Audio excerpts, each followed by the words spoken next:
Hotel میں نا ایک بابا جی برتن مانجتے تھے، بوڑھے آدمی تھے، 70 سال کے قریب عمر تھی. ان کا ایک بیٹا تھا، ایک بہو تھی، ایک پوتا تھا، لیکن وہ بیچارے بیٹا بیمار رہتا تھا تو لہٰذا وہ خود مزدوری کرتے.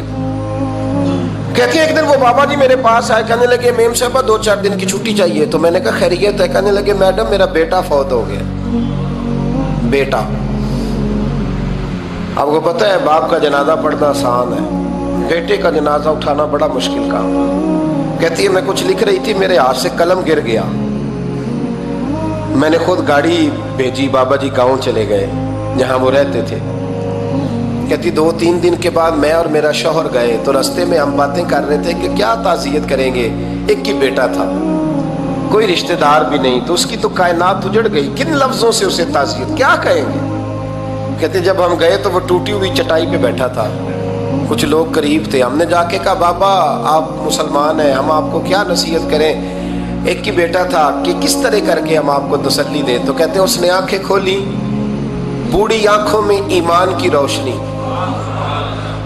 کہنے لگا بی بی کیا تعزیت کی بات کرتی ہو، میں نے کوئی پیسے جمع کرا کے بیٹا لیا تھا، خدا نے فضل سے دیا تھا، عدل سے لے گیا ہے، میں اپنے رب کے فیصلوں میں بڑا راضی ہوں. اللہ اکبر.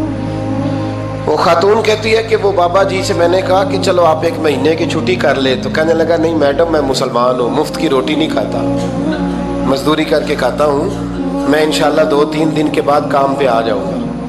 کہتے ہیں وہ چند دنوں کے بعد آ گیا. اللہ کی قدرت کے ابھی 2-3 ماہ گزرے تھے پھر آیا، میڈم چھٹی چاہیے کچھ دنوں کی. میں نے کہا خیریت ہے؟ کہنے لگے وہ میری بہو بھی ہارٹ اٹیک سے فوت ہو گئی. کہتے اب میں بھی تڑپ گئی ہوں اور عیسائی ہو کہ میری آنکھوں میں آنسو آ گئے. میں نے کہا گھر کا دروازہ بند ہو گیا، اب یہ بیچارہ کیا کرے گا. وہ اپنے شوہر کے غم میں ہارٹ اٹیک سے فوت ہو گئی. کہتے ہم پھر 2-3 دن کے بعد تعزیت کے لیے گئے، پھر ٹوٹی ہوئی چٹائی، بوڑھا نہ اپنی انگلیوں سے زمین پر کچھ بنا رہا ہے. کہتی قریب گئی اور میں نے جا کے کہا بابا اب تو تسلی آپ نے خود ہی کرنی ہے، جو نظام تھا وہ تو ہو گیا. تو کہتے ہیں پھر اس نے آنکھیں کھولی، آسمان کی طرف دیکھا تو کہنے لگا بیٹی کوئی پریشانی نہیں، میرا بیٹا بغیر شادی کے بھی تو فوت ہو ہی سکتا تھا نا، بس میرے مالک نے جب چاہا جیسے چاہ ہوا. میں انشاءاللہ 2-4 دن کے بعد کام پہ آؤں گا. یہ میرا 3-4-5 سال کا پوتا ہے، ابھی اسکول داخل ہوا ہے، میں ساتھ لے آؤں گا، وہاں میرے ساتھ اوپر کوارٹر میں جہاں میں رہتا ہوں یہ بھی رہے گا. کبھی کبھی میں دیکھتی چھت پہ کھڑے ہو کے کہ دادا گھوڑا بنا ہوا ہے اور پوتا سواری کر رہا ہے. وہ سویرے اٹھتا اس کو سکول چھوڑ کے آتا، شام کو لے کے آتا، پیار کرتا، محبت کرتا. 3ری منزل پر ہم نے ایک کوارٹر دیا ہوا تھا، وہاں دادا پوتا رہتے. اللہ تو بڑا بے نیاز ہے. کہتی ہے اقبال ایک دن نا پوتا اوپر والی منزل پہ کھیل رہا تھا، اس کا پیر پھسلا، وہ گردن کے بل زمین پہ گرا. مجھے خبر ہوئی تو میں دوڑی، ایمبولینس منگائی. خون سے لتھڑے ہوئے اس بچے کو دادے نے اپنی گود میں رکھا. اور جب ہم ہسپتال کی طرف گئے تو ہاسپٹل بعد میں آیا، جناب اسرائیل پہلے آ گئے اور کہتے ہیں وہ گود میں دم توڑ گیا. پھر دادے نے اسے اپنے ہاتھوں سے غسل دیا، پھر اس نے اپنے بوڑھے ہاتھوں سے قبر کھودی اور پھر مٹی ڈال کے کہنے لگا انا للہ و انا الیہ راجعون. جے سونا ہی میرے دکھ وچ راضی، جے سونا ہی میرے دکھ وچ راضی. پھر سکھ نو چلے ڈاواں.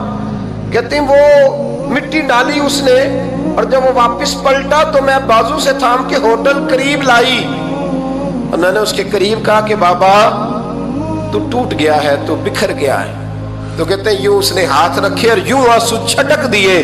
کہنے لگا میڈم کیوں میرے اندر کوئی عقیدہ نہیں، میں کوئی لوارث ہوں، میرا کوئی رب نہیں، میں کیوں پریشان رہوں گا، میں تو پکا ہوا پھل ہوں. تھوڑے دن گزرے کہ قبر میں جاؤں گا اور جب جنت میں جاؤں گا تو اللہ میری بیٹے سے بھی ملاقات کرائے گا، میرے پوتے سے بھی ملاقات کرائے گا، میرا رب ساری ملاقاتیں کرا دے گا. میں اپنے اللہ کی رضا پہ بڑا راضی ہوں.